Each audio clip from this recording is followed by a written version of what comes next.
Hi, I'm Ann Griffin. I'm a product leader and product coach. And here at the Product Mind Lab, I talk a lot about the future of product management as well as building AI products and using AI in day to day, especially in product management. And today I want to talk about this myth that I've heard across Twitter and other places about saying that there's no such thing as competitive advantage anymore because people can easily copy your features with AI. And as someone where I work as a fractional product leader, I work with a lot of different startups. I talk to a lot of different founders and also like small businesses. And one of the things is like a lot of people I think still believe yes there's differentiation and there's competitive advantage, but some people, you know, I will say are starting to question that. And here are my thoughts on it. And some of this actually comes from things I've learned actually from Shreyas Doshi. If you watch my videos before, you know I'm a big fan of his and love just following his work. Highly recommend following him on Twitter, viewing his YouTube and his course, Improving Your Product Sense. And also Michael Porter, book that actually Shreyas recommended to many of his students called Understanding Michael Porter is an excellent book. But I want to talk about why competitive advantage still exists. And your competitive advantage comes from you having a competitive strategy in the first place. And a lot of that comes from, do you have something? And Michael Porter talks about this in his book, Competitive Strategy, is this concept of a value chain that is actually unique and differentiated.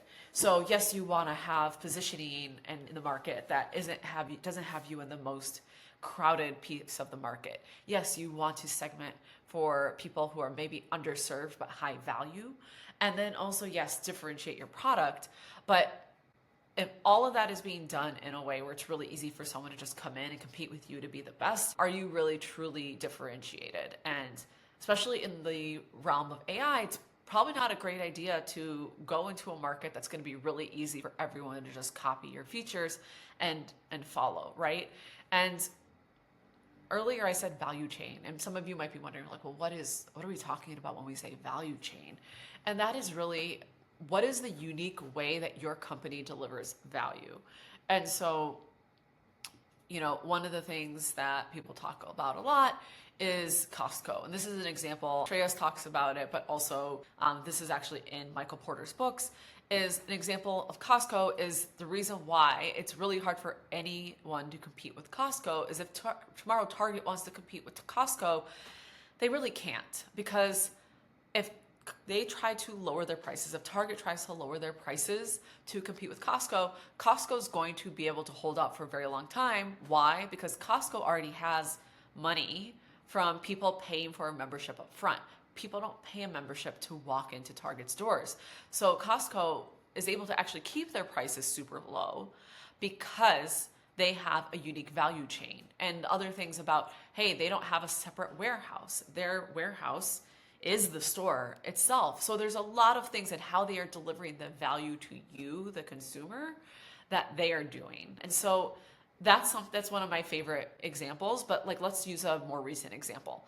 So we think about something like eggs, and people used to think, oh, okay, eggs that have sunlight and they're roaming all day and they're not inside for most of the day, that's just a bunch of marketing stuff, right? Well, it's also part of a value chain. So when we think about the bird flu and how that's impacting egg prices and hen populations here in the United States, it is harder to get sick in general if you're not crowded indoors with a bunch of people. So same for hens, if they're not crowded indoors with a bunch of other hens all the time, if, one of the birds gets sick, it is harder for them to spread it to the rest of the hens. So now these things that seem like, hey, these were just,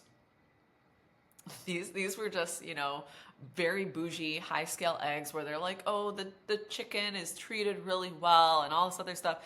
Now this is actually a part of the value chain and how they're able to deliver value because they are probably experiencing less impact from the bird flu than other I'll say other farms that the hens are much more tightly packed together. So that's just another example. And you're thinking maybe, Anne, yeah, but you can't just copy paste eggs. If I want an egg, I at least have to get up and go to the grocery store. I can't just type it into ChatGPT. At least, well, Kind of you can with Operator. I'm sure you could order groceries with Operator, but we won't get into that today.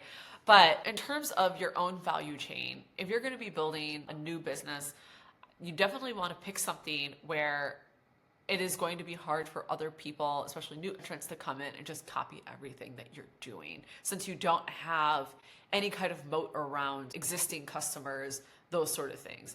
And if you're an existing business, I mean, I would kind of try to find ways that you can create moats with, or well, okay, deepen your moats where you can, and figure out what do we have already where we can try to create our own unique value chain without trying to create competition with someone that we can't really compete with and will put us out of business if we try to compete in that way. And that's really where someone can copy your features, but if they copy your features and they are able to take away all your customers, that probably means you didn't really have a unique value chain in the first place, because your competitors, it's easier for them to maybe take a lot of the signals from the market and then put that into ChatGPT and guess what you're trying to do. But it's not a clear inside look at what you actually are doing. They don't necessarily know where you're planning to invest in the future. They don't necessarily know, okay, we actually, we either outsource this type of talent, or we have, we use Devin for AI to take care of our tech debt and all these other things. And so a lot of this actually comes back to another concept that Shreyas talks a lot about, and he's honestly one of the best in the world at teaching, is clear thinking. So if you have clear thinking combined with something where your value chain is differentiated, then that is something where you are going to be able to outcompete your competitor, because you're going to be able to think about, how can I do this in a way where it's going to actually be at a disadvantage for my competitors to copy me. Because even if you guys are both starting out, maybe only months apart, over time, decision and tech debt adds up. And if they aren't making clear decisions and they truly are just copying features, how things are run inside their business, other things are actually going to drag them down, especially in terms of, it could be quality, it could be things, maybe it's something where like they have a much smaller margin because they are just throwing money at problems trying to copy you. So there is still this thing called competitive advantage. If someone just copies your feature and they take all your customers, then it's probably time to, I don't know, rethink your strategy, and not just the product strategy, but the overall business strategy. So I would love to hear your thoughts. And also, I'm really excited because next week I am talking to Tom Rosinski. Him and I used to work together at Huge. He is another product leader in the space, and he is actually building an AI search product, especially in the realm of e-commerce. So we're actually going to talk a lot about AI prototyping, because he uses it a lot in his pitches for his business. So if you want to see more on AI prototyping and how it's being used in early stage startups, tune in next week. And other thing I'll add here at the end, if you or your product team is interested in learning how to use AI tools today, just making your product processes more efficient, I have a workshop building successful AI products with AI. I need to smooth out my intro for that, but I am giving the very first one at a fintech company this April, and I'm really excited to bring this to more companies. So I will see you soon here on the Product Mind Lab. Thank you. Bye.